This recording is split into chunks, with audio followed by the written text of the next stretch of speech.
Hello, welcome to our Friday demo. Thanks so much for joining me. Hope you had a fantastic week and are ready to end it on a, well, kind of end it on a fun acrylic paint pouring demo note. So welcome everyone. We've got Pat is in the house. Diana is here, awesome. Hey, Alan, welcome. Ellen is joining us. It's his first time, awesome. I think you picked a good night to join us, hopefully. Hey Novala, great to see you. Pat is here. Super cool. Hey Monique, great to see you as always. So we are going to do a interesting technique. It's a fun technique. I like it a lot. It's not always everyone's favorite, but it has tons of possibilities. I think it's a really cool one, and I'll show you all the steps, all the colors. I've got an interesting color palette tonight, and I'm working on an old panel of mine, so we're gonna go over this one. I have a previous painting on it already, which I'm not in love with, so we're gonna reuse it and see if we can make something better. So, but before I begin, I want to pop this up. Where is it here? And just remind you all that there's still time to sign up for my free 3-day paint pouring blueprint workshop, which starts next Wednesday, the same time you're here right now, 4 o'clock Pacific time, 7 o'clock Eastern time. They're going to run for about an hour and a half, 2 hours perhaps, depending on what happens each of the 3 days. And it's free to join. I hope you can sign up. I'm going to throw the link, excuse me, in the comments. And I forgot to grab it. I need to get it, but that'll only take me a second. So if you've not signed up yet, I think it'll be a whole lot of fun. And let's see here. Oops, shoot. Almost there, sorry.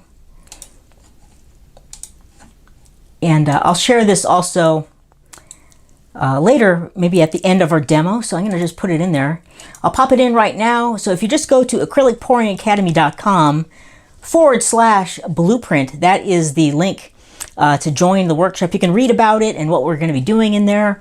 I'm not going to go over a lot of the blueprint stuff tonight, but if you have any questions, let me know. It's going to be a whole lot of fun. There's going to be a whole bunch of free resources that you can pick up for the blueprint workshop. And some of them you might have had already or have currently, like my canvas coverage cheat sheet. That's a super popular one, and one of my most, it's one of the most valuable ones actually. Super simple, but it really comes in handy when you want to know how much paint to put on specific size canvases.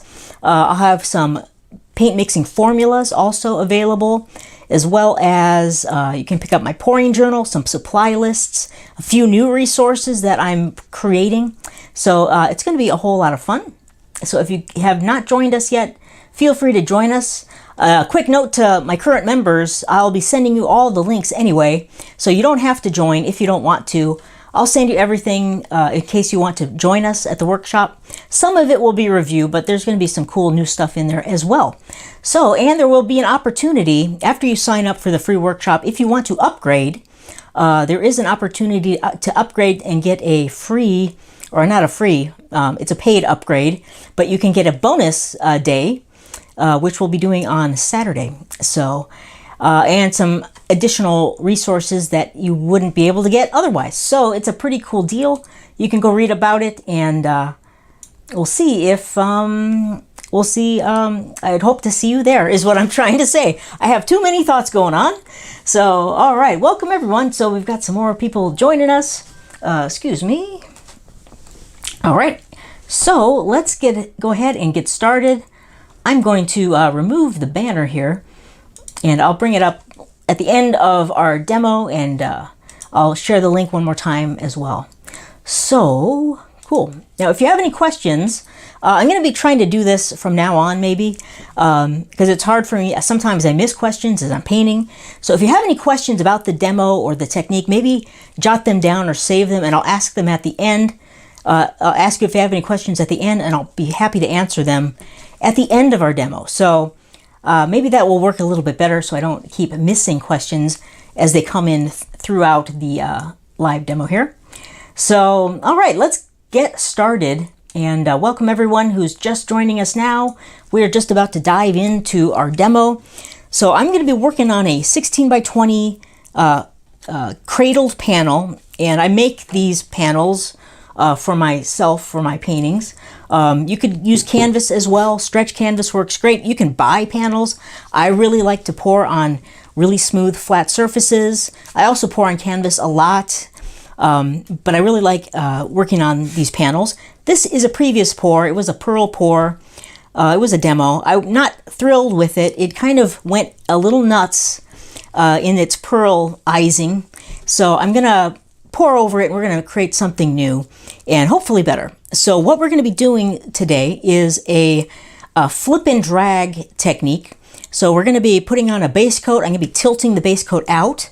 So I have a nice, smooth, even base coat. I'm planning on having negative space. So I like to plan my negative space in advance if I can. I usually do. Instead of just letting it happen by accident, I like to plan it into my paintings.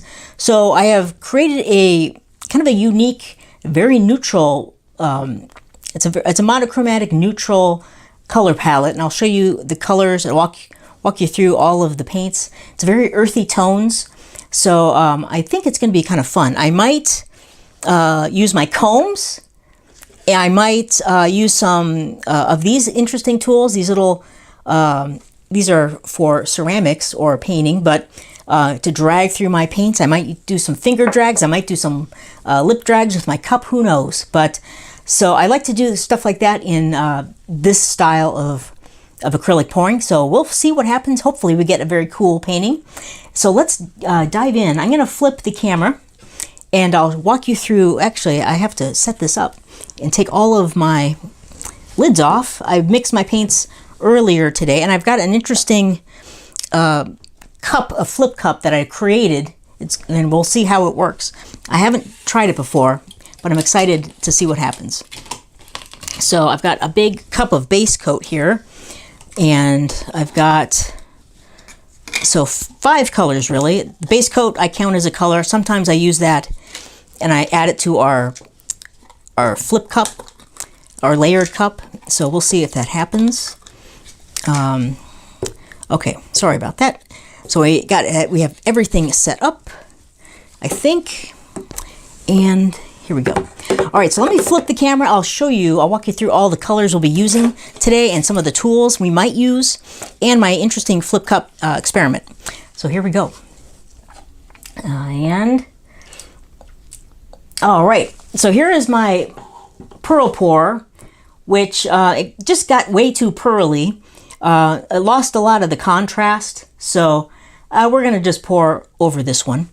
But here is the color palette for today. It's, again, very earthy and very monochromatic, meaning there's only 1 or 2 colors, really. It's all lights and darks. The main color for this is this Master's Touch Warm Gray, which is a beautiful color. I just love this.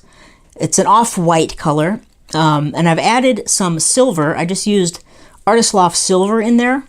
And I've added about 40% of the Master's Touch, 40% of the Artist Loft to create this beautiful earthy warm gray color with a little bit of zip and a little, sparkle with the silver. This is basically a lighter version. So there's some warm gray in there, also some silver, but I've added some metallic white from Artist Loft. I also really like using this color a lot. And this is a great one for creating cells usually. So, and I've lightened it up the formula. So it's a much lighter value. It might be hard to kind of see on the camera, but this is a lighter value than what we have in the cup basically. And that's created by adding the white. Next up, we have got this weird mixture right here. I'll talk about that last. And down here, these are pretty standard. I've got a bronze from Liquitex Basics. It's a beautiful, coppery brown color. I really love this brand of bronze, the Liquitex Basics bronze. And we have got some iridescent graphite from Liquitex Basics. So this is our darkest value. It's not quite black, and we're not dealing with not dealing with a white or a pure white. So this is more of a compressed value scale.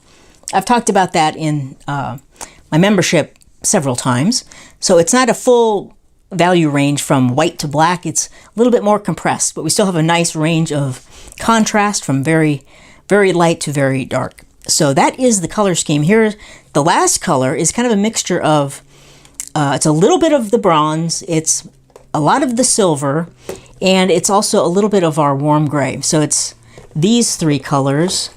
And I wanted to get a kind of a neutral value something between our lightest color and our bronze color.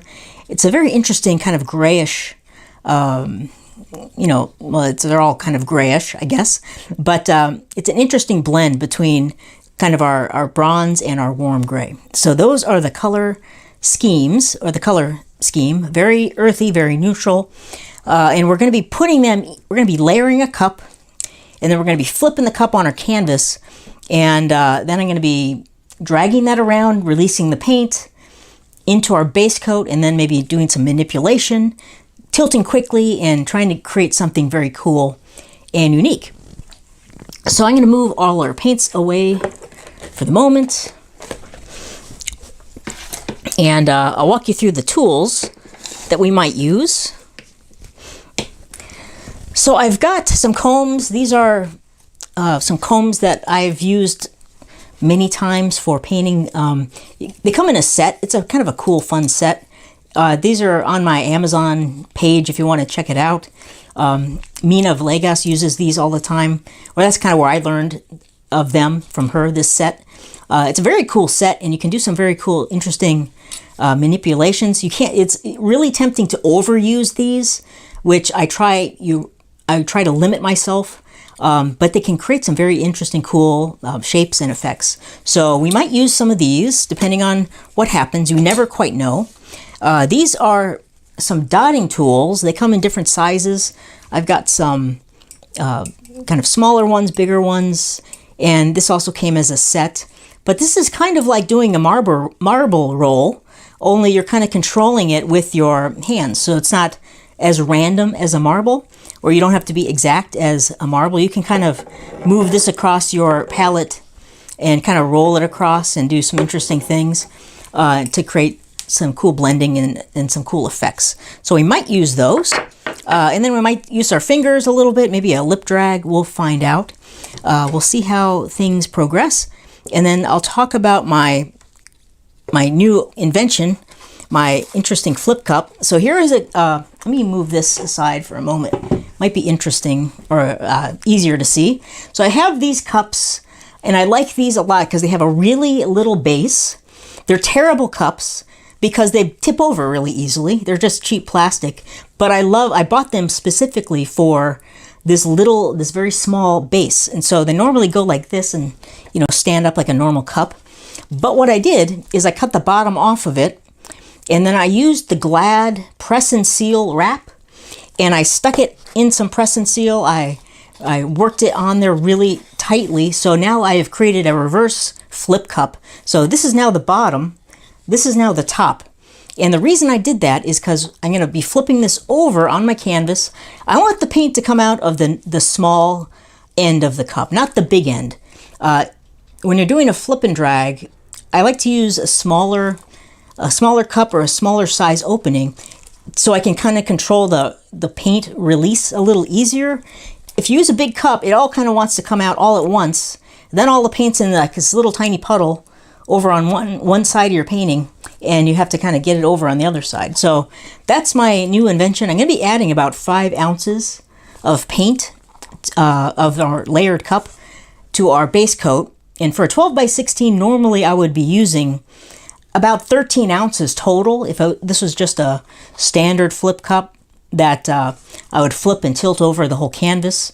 So I've made that less than half, because we're going to be wandering this around. I definitely want to keep some negative space, and we'll find out. Plus, these are mixed a little bit thinner. This is my number 3 consistency.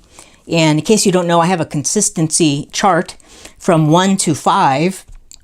1 is the thickest, 5 is the thinnest.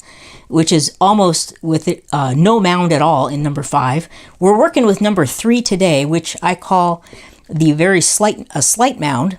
So they're thinner than I would normally use for things like ring pours or flip cups. You can use these for flip cups. That's what we're going to be doing. But it is a thinner version. So, because I want the paint to be moving around easier and quicker, because I'm going to be tilting this rather vigorously, and I want to create interesting shapes with our paint movement. So that's some of what we're going to be doing, and we'll find out if it works. I've already put water in here. My seal works fine, so hopefully it's not going to be leaking all over the place, and we'll get a very cool, interesting painting. So let's go ahead and get started. First step, we have to pour on our base coat. So this has been dry for a long time, a couple months perhaps. If you're going to be painting over an old painting, I recommend letting it dry thoroughly for at least a couple weeks before you paint over the top of it, just to ensure it's totally dry. So let's go ahead and pour on our base coat. I'm going to kind of create a big puddle and then tilt it around. And we'll see if that's enough. I can always capture some more or pour on a little more if I need it. And I don't want a super thick base coat, but I do want to have plenty of paint on there so I can be able to slide my flip cup pretty easily. I think I'll need a little bit more. So again, 13 ounces is what I would normally use, so that's about what we need to put on here. So I'm just kind of expanding my paint puddle around, and eventually we have to tilt it over the edges.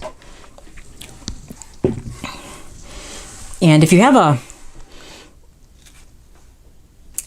what do they call those little edge devices to capture your paint, those would come in handy right here. I don't have one. They're easy to make. I just don't normally use those. I probably should start though if I'm going to be doing these in the future. So I'm just working around the panel and tilting off the corners. You can use your fingers to kind of get that very last little edge. You can touch up the sides now or after you're done with your painting if you want.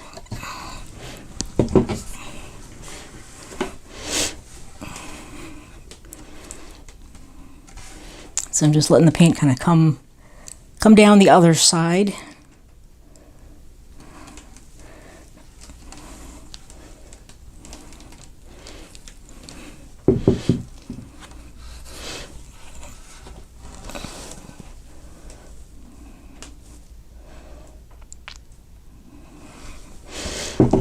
One left and we will be ready to go.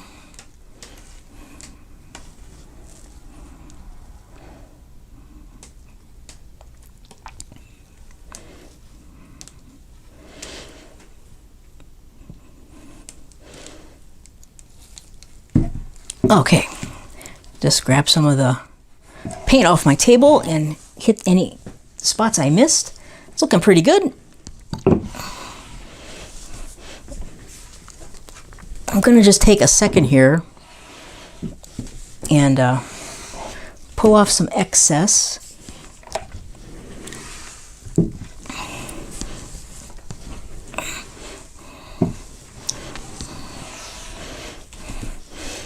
And there we go. We have got our base coat on. And if you wanted to, and I'm going to do it, I'm just going to wipe my hands quick here. We could save this paint that we have on our table.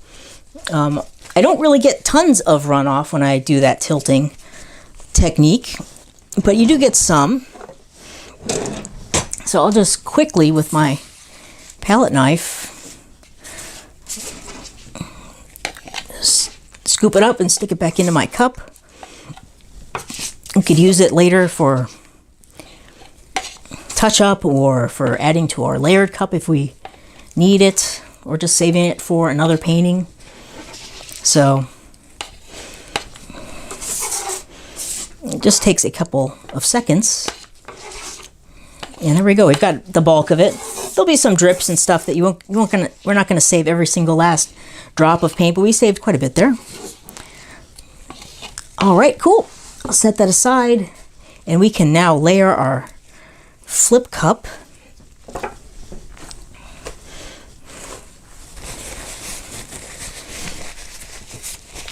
And I'm gonna move these paints. I'm just thinking about my layer order.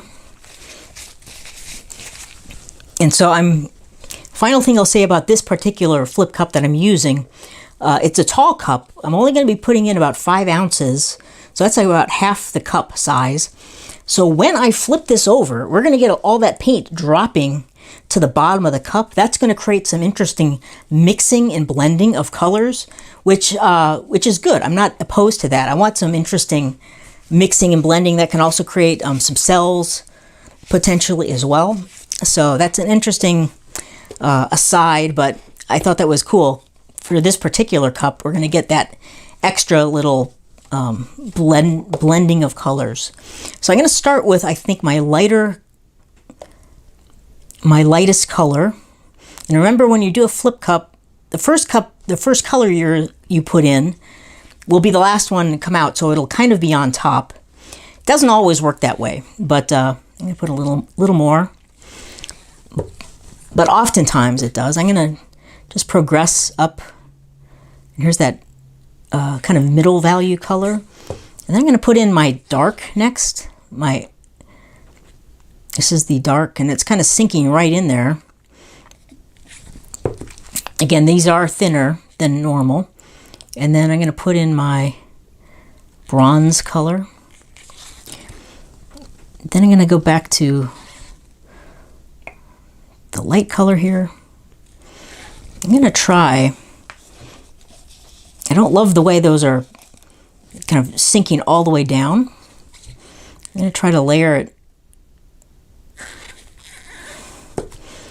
kind of from the side. I have to tilt it.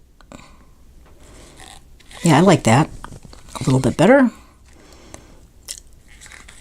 So I'm probably almost to my 5 ounces. I'm going to put one more layer of this light color. So it was about 2 layers of each. And that's it. We have got our 5 ounces. I'm going to move these to the side. I don't know exactly what's going to happen because that first layer all kind of sunk and blended together. So we'll find out in a minute, though. I'm going to move that cup over. I'm going to pull my canvas back over here, and you have this beautiful base coat. We could also torch this just for some air bubbles. I'll do that quick. I'm just going to run over with my torch.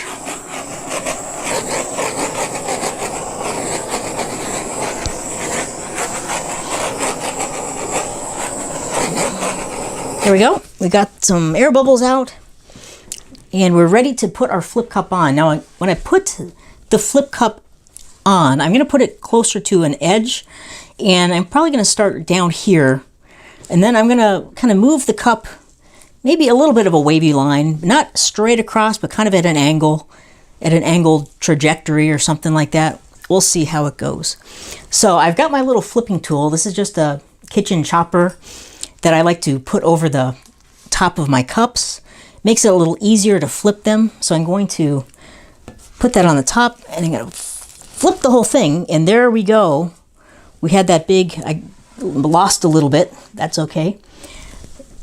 So all the paint now sunk to the bottom of our cup, and I'm going to just transfer it right about here, to about 1/3 of the way up. Here we go. I'll just let that sit there for a second.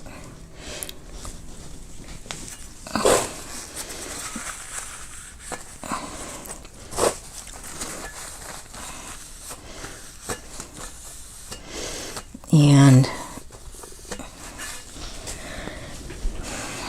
okay, so next step, we're gonna wander this across our canvas, but it makes it a whole lot easier if we let some air in our cup. Normally when I do this, I will have a little tape tab on my cup, but since I've created this new type of cup, I can just take and this is just that Glad press and seal, I'm going to just take my little skewer, poke a hole. That'll, maybe 2 holes, why not? That'll allow the air in there, and it'll allow you more control of releasing the paint from the cup. If you just try to do this with a regular cup, you're going to try to lift it just a little and all the paint's going to fly out. Now that the air is in there, it's broken that vacuum and we have a whole lot more control now. So I'm going to just slowly lift the cup and kind of move it forward, kind of let it glide around along the surface. And you can always push it down to stop the paint flowing out.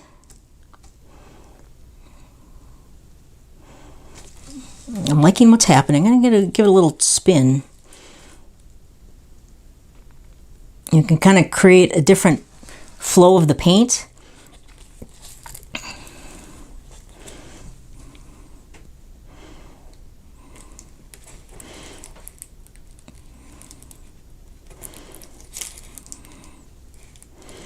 And there we go. We just about got the bulk of our paint out, I think.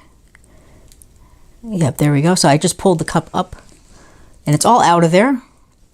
That worked pretty good. So we still have like this large band of color, but if I had used the other end of the cup, it would have been this big old monster puddle. So I kind of am happy with the way it, I was able to kind of control the size of our paint puddle as it wandered across the canvas. And so now let's just take a look here. We've got some cells happening, and I like that. We're going to be tilting this and the paint's going to be moving around. We've got some dark things happening over here. I'm going to do some manipulation, I think. It's going to be fun. So let me grab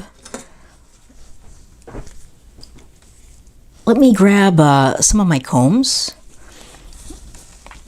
And I like to, you can drag, of course, the color into your base coat. I'm going to just start here. And it creates these little, very predictable lines. But as we tilt, things change and these will start to be more organic and kind of blend into the rest of your composition. We could also pull our comb through from the base coat into our paint puddle, kind of doing the reverse. I like that. And let's go. I have this one comb with all these little very fine teeth on them. I'm going to try pulling this into our... Now that created almost like a brush effect because these teeth are so fine. I kind of like that though. I'm going to let that stay there for a moment. I'm going to do the opposite. I'm going to pull the base coat into our color, into our paint puddle a little bit.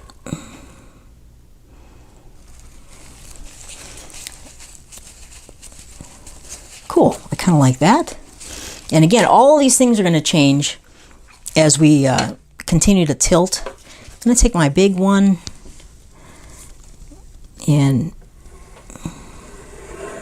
maybe pull that up. I got a little of the previous painting coming up. I'm not too worried about that. That'll close up. And I'll do one more with this kind of larger comb, pulling it out this way.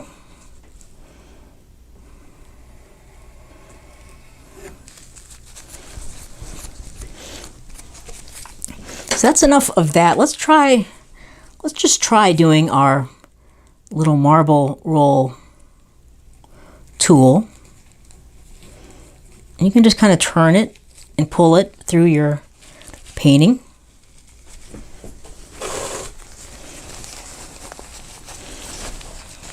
That's kind of cool. I'm going to try one up here.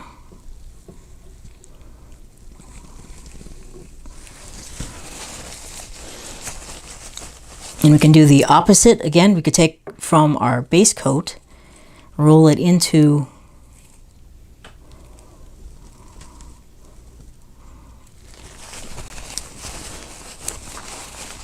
kind of like that. Kind of going to try that in here too. So you can do as much of this as you want. Again, it gets really tempting to just keep doing this and doing this, and you can it can be kind of too much. So I'm gonna stop with the combs and stop with my little ball bearing tools. I'm gonna do a couple finger drags, then we're going to start tilting this around. And I think I'm gonna start here.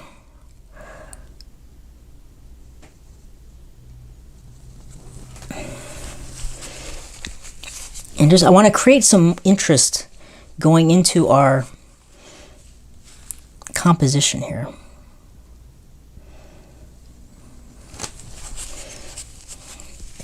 And that's a very subtle one. Then maybe one down here, and then I think we'll start to tilt.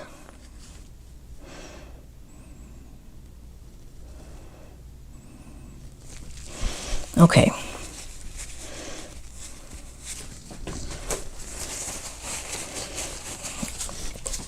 Okay, so I think that's good for now. I'm going to just wipe my combs off a little bit. And let's tilt this around. So I'm going to be tilting rather quickly and severely because I want to make interesting shapes happen, and I want the paint to slide around,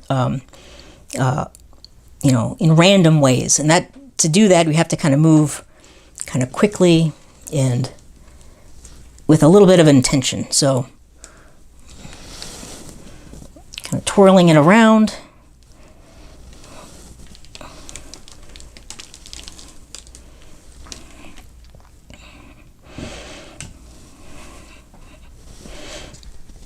I'm going to turn it around here.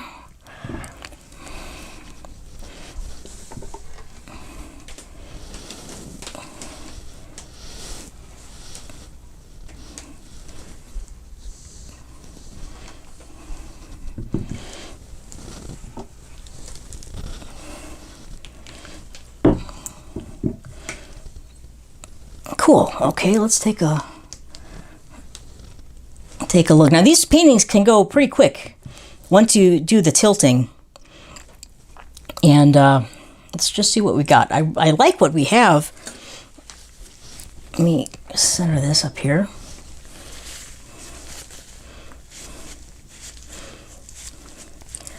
So we've got some cool cells happening right in these interesting areas. I love these cells over here. I like this shape a lot. We've got this negative space shape down here. This comb effect is kind of very cool. You'll notice all the comb effects changed a lot. They look a lot more organic now, less contrived. I really like that. Let's see, what else? I don't like this right here. This is one of our, I can't remember if that was a finger drag or one of the ball bearing things, like our marble type tool. I'm gonna try to alter this with my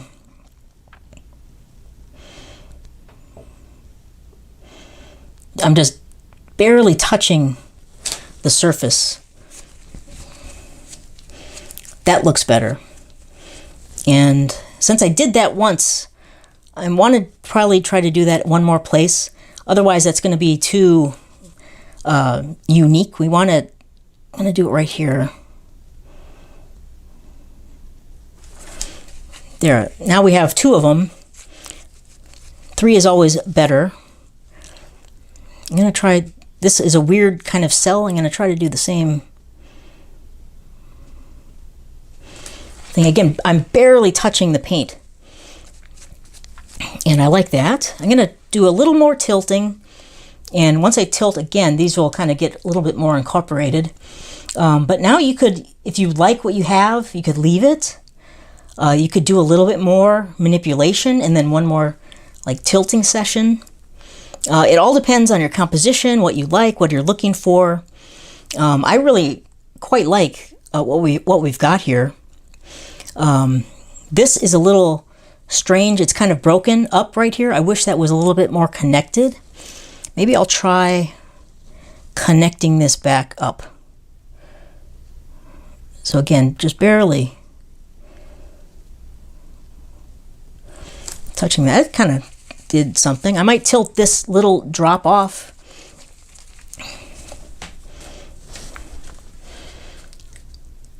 Okay, so one more little tilt, and I think we might have it completed.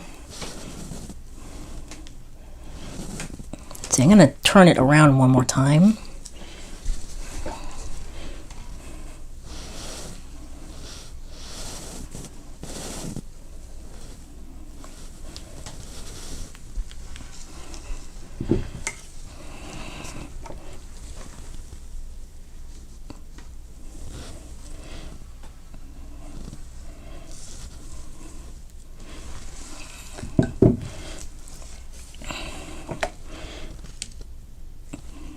Okay, so that was, you know, a subtle tilt. We kind of changed some stuff, and you don't need a whole lot of tilting. And I'd recommend doing, you know, less is a kind of more in that area. But I think I like what we've got. I think it's a cool, unique painting.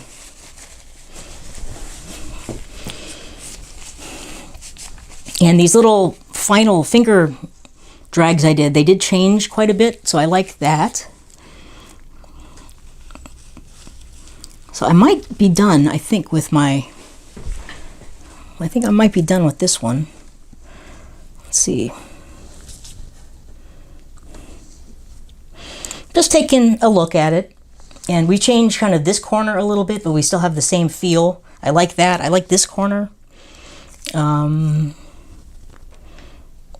All the corners are like negative space corners, which is okay. We have lots of cool negative space in this one, which I kind of like. And I'm seeing some things that I was like, maybe I'll mess with that. The thing that is popping out to me right now is this shape right here, this negative space shape. It's very uninteresting. So I might do another, let's see. Maybe I'll do something else. I might take my comb and modify that one. I'm thinking about it.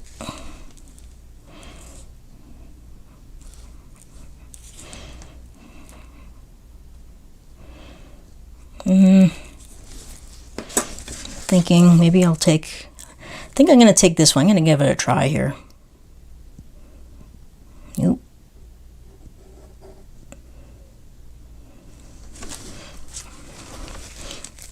I just wanted to make that shape more interesting. I have to do another tilt to kind of change this around and blend it into the rest of the painting. But I think I like that a little bit more.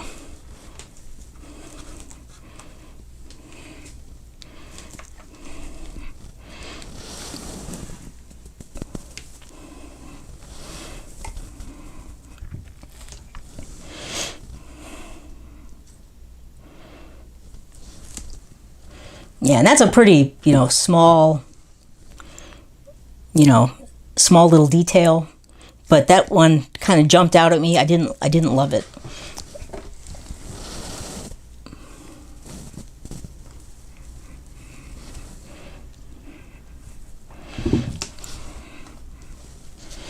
And let's see.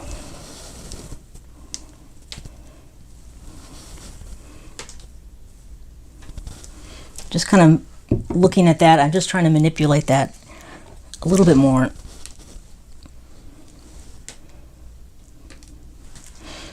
Okay, I think I like that.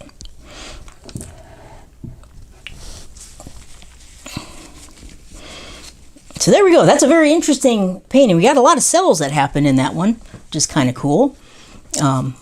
Somewhat unexpected, but you never quite know what you're going to get.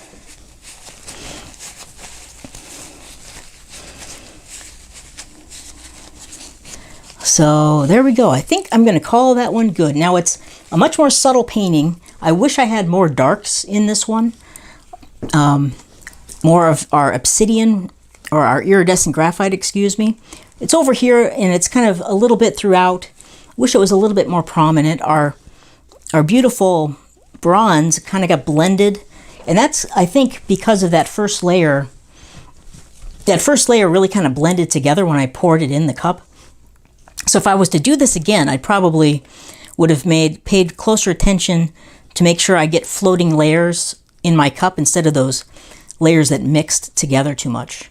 So, but that's something for next time. So you can always improve or try something new, change something and try something different the following painting. So a very earthy painting, very monochromatic, but I quite like it. I like some of these cool effects that we added with our combs. I really like this one, the fine one, that did some cool things. So let me see here. So it might be difficult to see a lot of the detail. I'm going to zoom in and maybe show you a couple things.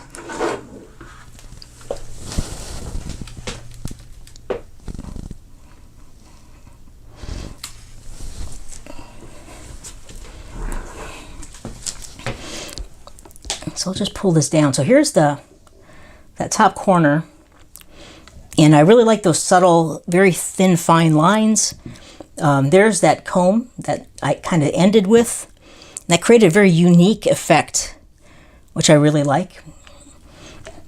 And then we go down here, a bunch of cells, which is kind of cool. And then I think this is maybe my favorite area. Again, that fine comb created that very interesting, subtle texture effect. And then here's some cool details at the top, some cool cells down here. So, got a lot of cool stuff in this one. I like it. So, I learned some stuff. It was kind of new. I tried something new and different. It's a fun color palette to work with. So, and if you like one, and you see possibilities, do another one or 3 more. And, you know, explore your color palette, explore the technique, and try to get a lot out of it. And that can turn into a series. And that can, you know, be very popular. That can sell. So there's all kinds of stuff you can do with just one technique, all the same colors. You're never going to get the same composition. So you could play with this forever, really. So let me flip back here and see if there's any questions. Let me go back here. Okay, so there is a flip and drag with a weird flip cup and combs and very earthy, you know, kind of simple monochromatic palette. So any questions you might have, throw them in there. I see lots of talk of food. People must be hungry. I guess it is kind of getting close to dinner time for me anyway. Let's see here.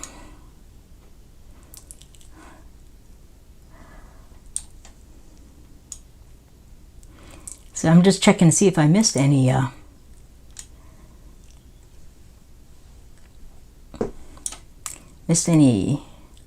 questions. But if you have any questions, throw them in the comments. I'll be happy to answer them.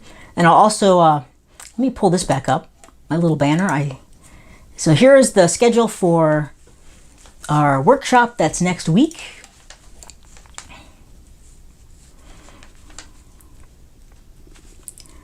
Let's see here.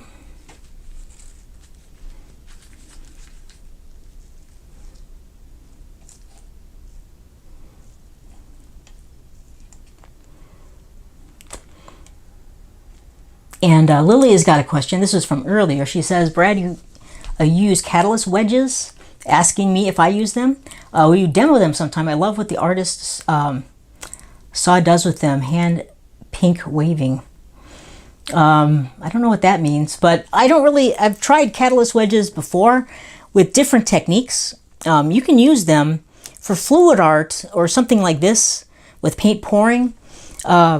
They're a little heavy-handed, but if you need to get some kind of a totally different technique, but you can use very thin acrylics, and you kind of put down color, and then you put color over color. You can pull color away with those. So it's kind of a different technique, but yeah, we could maybe take a look at that in the future. It's a cool technique. I know a lot of artists that use them. They're very popular with, alcohol ink artists use them. A lot of acrylic artists use them. They're used a lot in a totally different medium, which is oil and cold wax, which I love. It's a very cool medium. But yeah, we could take a look at them maybe in the future sometime. That's a great idea. Let me go down here and see if any...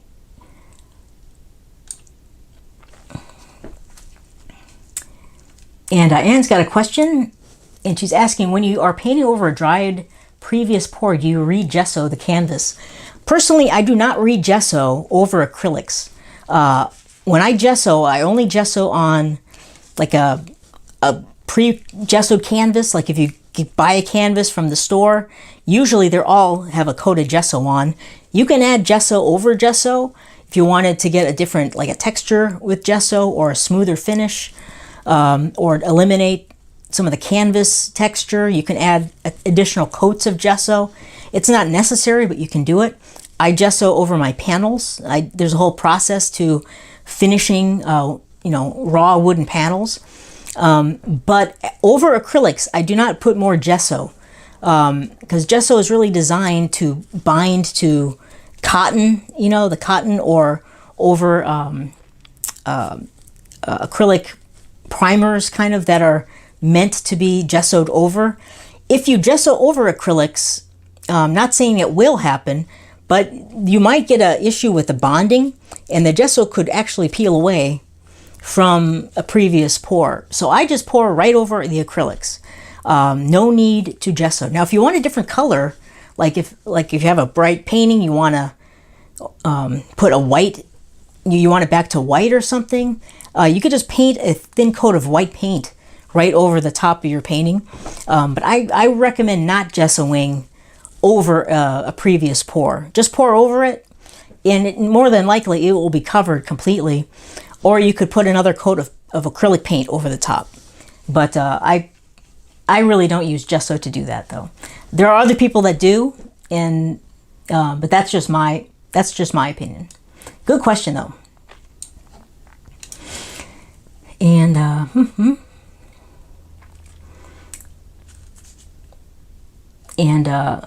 Barbara's asking, commenting, she always gets bumpy, lumpy, weird stuff over the pour. Yeah, if you're pouring, take a look at the painting as after it's dry. You can always sand that down. If you have lumps or anything, give it a sand with maybe 120 grit sandpaper or something like that. Make sure you get all of the dust off, or normally you're not going to create lots of dust. Wear a mask, be safe when you do that stuff. But you could sand it to kind of level down the surface.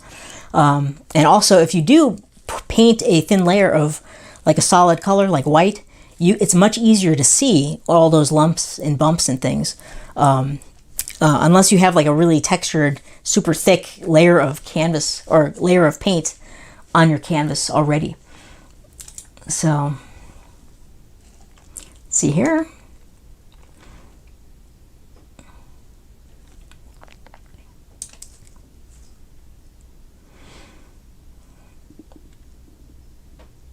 And Lynn is saying, painted over an older canvas with leftover turquoise paint, but the first older canvas pattern showed through it. Yeah, that would be a great example of probably putting a layer of titanium white down on your old canvas. And it also depends if the new painting you're doing on top of the old painting, are you using mostly translucent or opaque colors, or transparent colors. So you got to think about that too. So, give that a little bit of thought. Like what we just did here, I had that original, pearl pour painting, and I put this base coat right over the top, but this is an opaque paint that I use. So that warm gray is an opaque color. So that's, if you're gonna, and normally I always put a base coat of white or opaque something or other before I do my pour anyway. That will help to cover up that original painting, if that makes sense. Hopefully it does. And Barbara says, I use house paint over pours. No wonder it doesn't work very well. Yeah, there's a lot of artists that use house paint. I personally don't use house paint unless I'm doing very specific things with it. I'll use a certain type of house paint for my cloud pour mixture. But other than a couple instances, I really stay away from house paint altogether.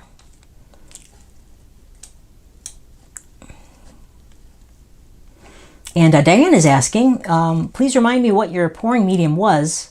Oh, no problem. I don't even know if I mentioned it, but the pouring medium, the formula for this, all these colors is very simple. It's my easy paint mixing formula. 2 parts Floetrol, the US Floetrol, 1 part paint, and then enough water to get to that number 3 consistency. And as you could tell, the paint was really moving around. It was slipping and sliding pretty good over the panel. So that little bit thinner consistency really helps with a technique like this, where you really want the paint to move in interesting ways. So great question, Diana. And McLovin's having fun over there. That's cool. Great to see you. Let's see what else we have. And Kathy is asking, why would house paint be different? Well, in my opinion, house paint is a lower quality paint. Regardless of the brand, house paint is made to go over walls, these big giant surfaces, which are all flat, and don't move really. They shouldn't move. Eventually they all do move, and that's why a lot of walls crack. So house paint doesn't have the acrylic binders and things in it to keep it elastic and kind of gives it that flexibility. And the pigments are much lower quality. It's just a lower brand of paint. That's why acrylic paints that you go to the art store, that's why they're so much more expensive. It's because they're much higher quality paints. And house paint, it's just not as good, in my opinion. And so I typically stay away from it. I would say even craft paint that you would get at Michael's is better quality mostly than house paint, in my opinion. So, so hopefully that helps, Kathy.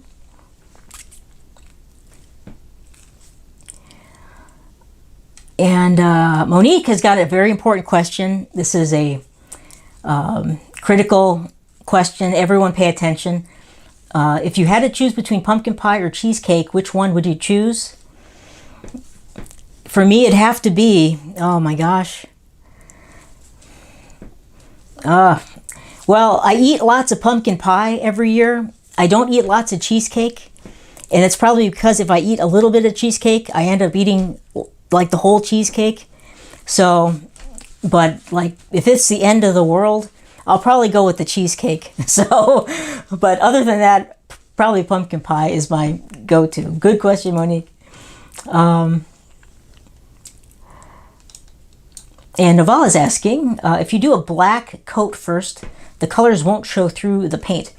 Well, that depends on the colors you put on top of the black, Novala. So all these things, it all depends on the various situations. So black base coats are good if you're going on top of the black base coat with some maybe darker colors, lots of opaque colors. But if you're using light colors like yellows, oranges, the black underneath there is going to kind of shine through and make all those oranges really muddy looking. Because most yellows, most oranges are transparent or translucent colors.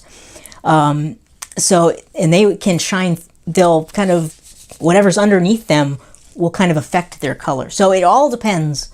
But I would suggest if you just want to cover up the previous painting, always go with white, in my opinion. If you want to just paint a color, white, like titanium white, is a very opaque color. White underneath any color will brighten it and make it like a brighter. It's like, you have sunshine shining through your canvas instead of like a black nighttime. So if you're in doubt, just go with white. Just go with titanium white, and you'll be in good shape. It might take a couple coats if you want to really kill like a bold painting, but go ahead and try that. So, Good observation though. And let's see here.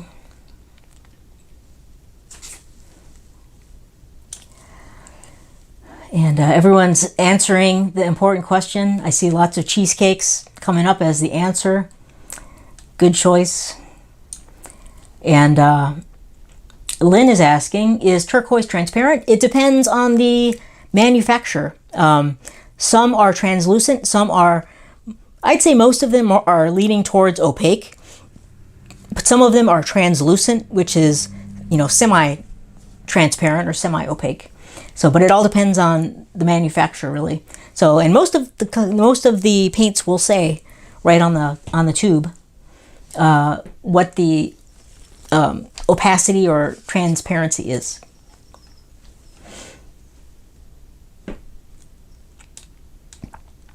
Okay.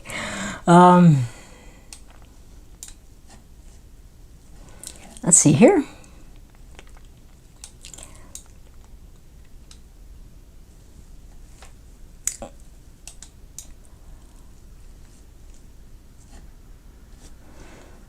And Diana again was asking about the pouring medium. Floetrol is what we use. 2 parts Floetrol, 1 part paint. And a little bit of water to get that just right consistency. And Barbara's asking, was that a canvas or a board? This was a board. So this is one of my panels.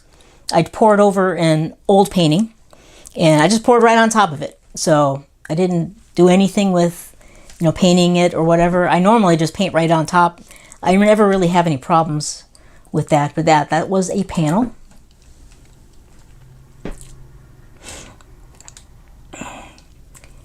And let's see here, any other questions?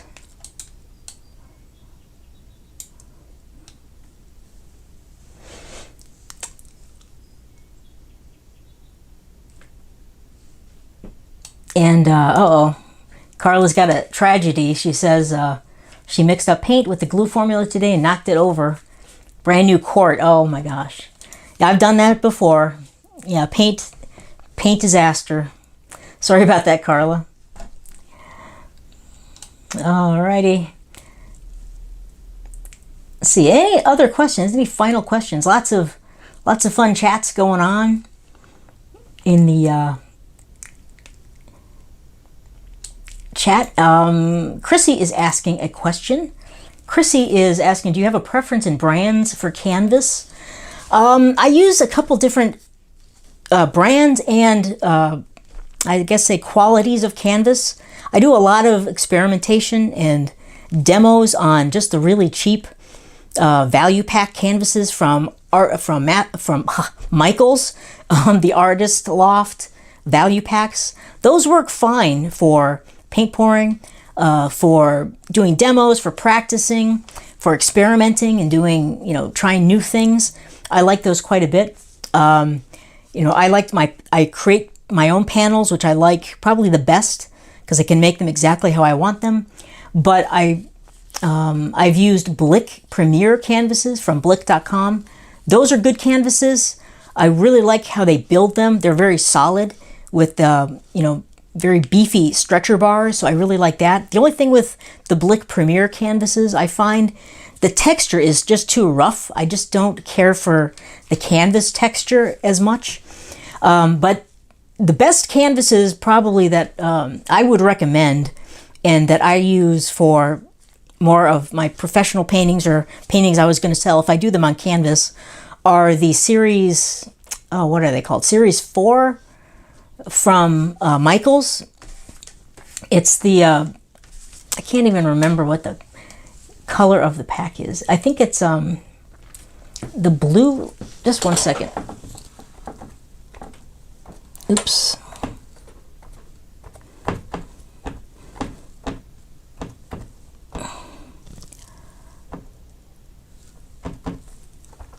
And see if I can get it to pop up quick.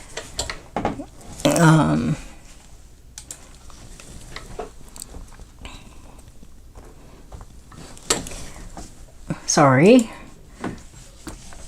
It's the, level 3 gallery wrap. Yeah, what it is. So yeah, the level 3 gallery wrap canvases, they're really good quality. I like the canvas texture. It's not too coarse. You could always, you know, add more gesso, sand it if you want a really smooth surface.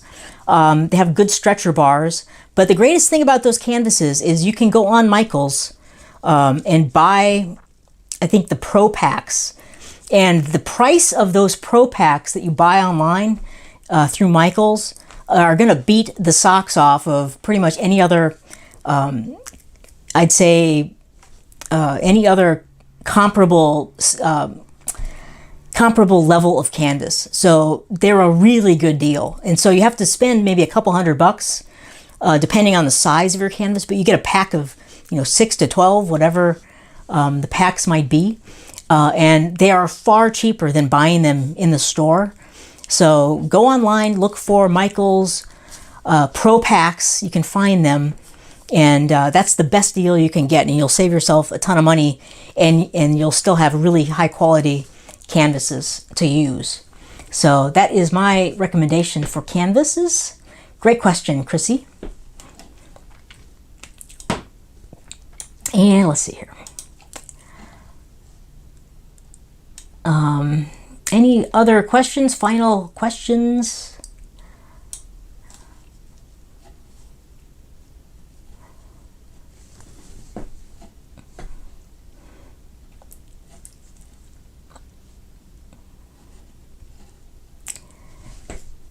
Let's see here.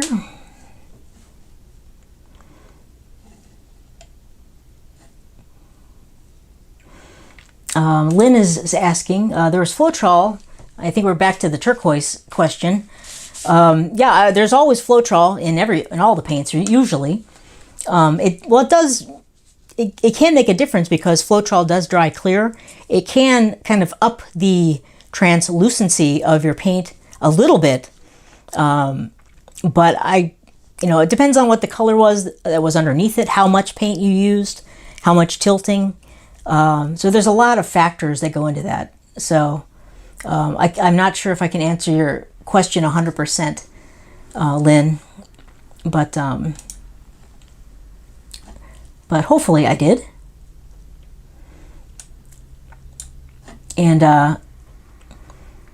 Barbara said she actually prefers the level 2 canvases. Yeah, those are the not the gallery wrap, the big thick ones, but the little thinner ones. I think they're about 7/8 of an inch, 3/4 of an inch thick, something like that. Those are nice too. I like those a lot too. But the gallery wrap has that beefier canvas panel, or that beefier stretcher bars, which I like a lot. Those are a lot of people. Those are very popular with a lot of artists.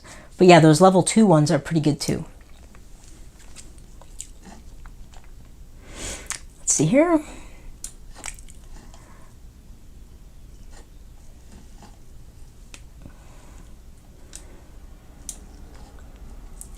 Yeah, and let's see here. I'm just going through the tons of comments. And yes, Barbara said, oops, where did it go? Barbara said Pro Packs are the bomb. Yes, they are the bomb. They're awesome. So, Chrissy, you're very welcome. Thanks for joining us tonight, by the way. And all right. And Diane is asking, is it possible for you to teach us how to make a cradled canvas or cradle panel, which is probably what she's talking about. It is possible, but it's very difficult, Diana. I've had that request many times, and I'm still trying to figure out how to do it because the big problem is that you really need a wood shop to do it. You need table saws, you need sanders, you need routers, you need a lot of clamps. So there's a lot of equipment you need in order to build panels. If you have access to a wood shop, that's one thing, but most people, and you need a lot of space too. So, but I'm still trying to think of a good way to try to teach you how to make a simple panel. But I'll keep thinking about it. Good question though. And Barbara's asking, she'd like to be able to make floater frames. Yes, also, that would be awesome. My biggest piece of advice for building floater frames is try to find a frame company, not like a frame shop, but a frame supply company in your area, and see if you can buy the pre-finished moldings. They come in long sticks, usually 8 to 10 feet long, and then you can just focus on cutting them and putting them together. It saves you having to start from scratch with, you know, raw wood. The finish is already on, they're cut, everything is done. They're more expensive, obviously, than buying like just lumber, but you have a whole lot less to do. So see if you can find, like, go Google, you know, frame supply companies, and see if you can find some of those. Then they can just sell you, hopefully they could just sell you the long sticks of molding. And there's a bunch to choose from, and it makes things a whole lot easier. You still need equipment. You still need miter saws and clamps and a bunch of other stuff, but it cuts back with a lot of the stuff you need.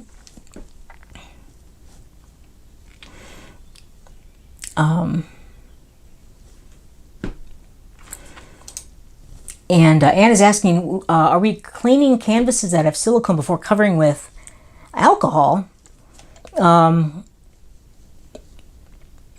I'm not sure about alcohol. Maybe resin? I'm not sure. I probably wouldn't put alcohol right on your canvas because alcohol can take up the acrylics. So you do want to, if you're going to be putting on resin or like a varnish, it's a good idea to clean off the silicone if you have it on there. And there's many different ways to do that. But basically, I like to put it in the sink or in your tub. Get a sponge, warm water, scrub it down with some Dawn dishwashing soap, rinse it all off. You might have to do that once or two or three times maybe. But that's probably the best way to do it. It's not a fun thing to do, and it's not really like the most easiest thing in the world either. So, but all right.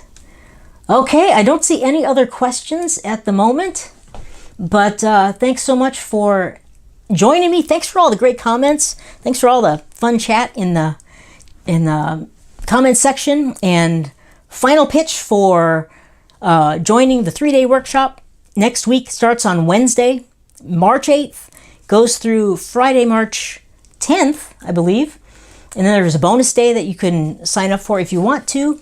Let me put the put the link in the chat one more time.